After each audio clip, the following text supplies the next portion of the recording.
The wind screamed across the white plains like a wounded spirit, sweeping over the barren land and the broken fences that once marked life and pride. The morning sky was heavy with clouds, and every gust carried snow that stung the skin like needles. On the edge of the valley, in a sagging cabin half buried by frost, a woman lay trembling on the floor, her breath shallow, her face bruised, and her arms wrapped protectively around 3 tiny infants.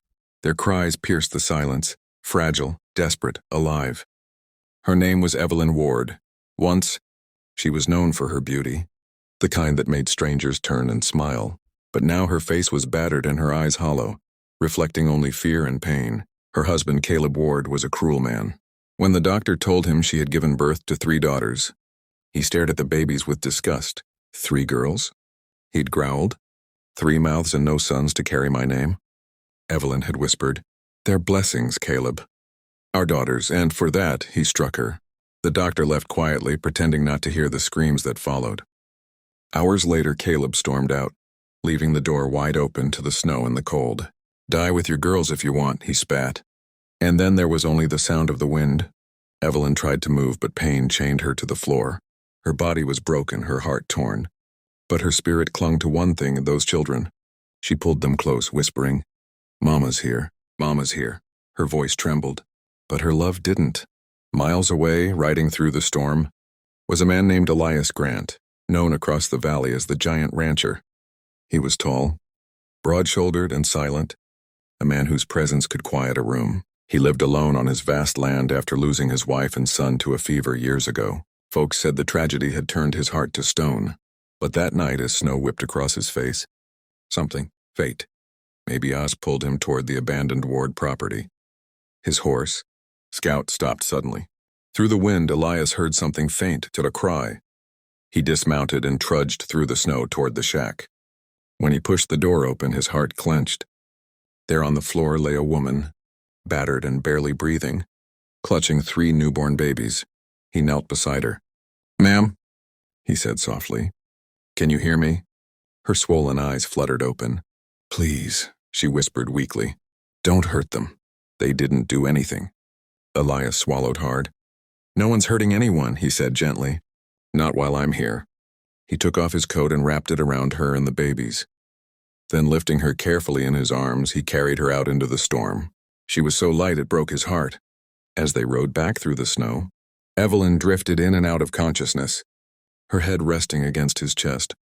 When they reached his ranch, he carried her inside, laid her near the fire, and tended her wounds with the care of a man who knew what loss looked like.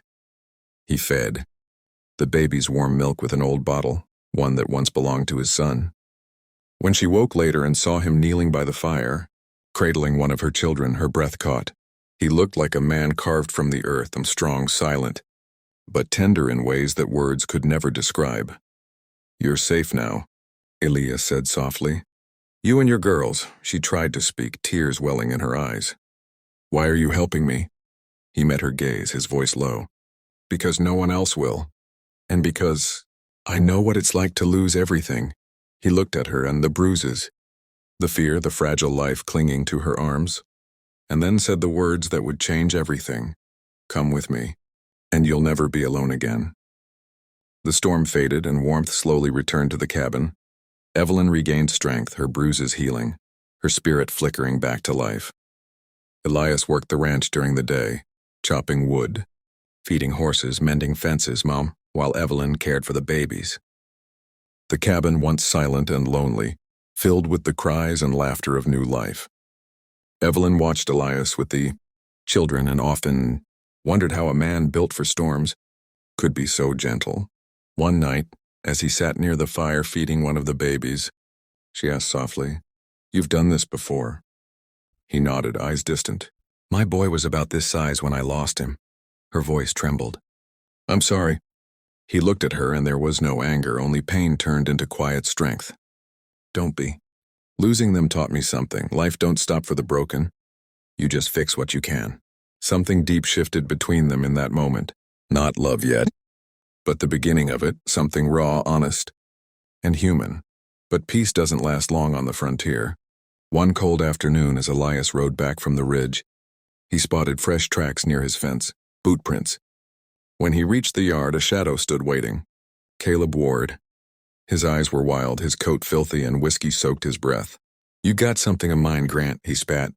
"A woman and 3 brats that should have died in the snow." Elias didn't move. His jaw clenched, his voice calm but cold. "You lost the right to call them yours when you left them to die." Caleb sneered. "You think you can steal my wife and raise my mistakes? You ain't God, rancher. You're just a fool." At that moment, Evelyn stepped out onto the porch, clutching one of her daughters. Her voice shook. "Caleb, please go." Caleb glared at her, hatred burning in his eyes. "You belong to me, Eve, you and those girls. You'll come home, or I'll drag you there." Elias stepped forward, his towering frame blocking her from view. "You'll drag no one anywhere." Caleb's hand went for his pistol, but Elias was faster. He grabbed Caleb's wrist, twisting until the gun dropped into the snow. "You ever raise that hand again," Elias growled, "and you won't be needing it no more." For a moment, the 2 men stood inches apart, the storm whipping around them, both breathing fire. Then Caleb spat and stumbled back to his horse. "This ain't over, Grant," he shouted before riding off into the dusk. When the sound of hooves faded, Evelyn sank to her knees, clutching her child. "He'll come back," she whispered.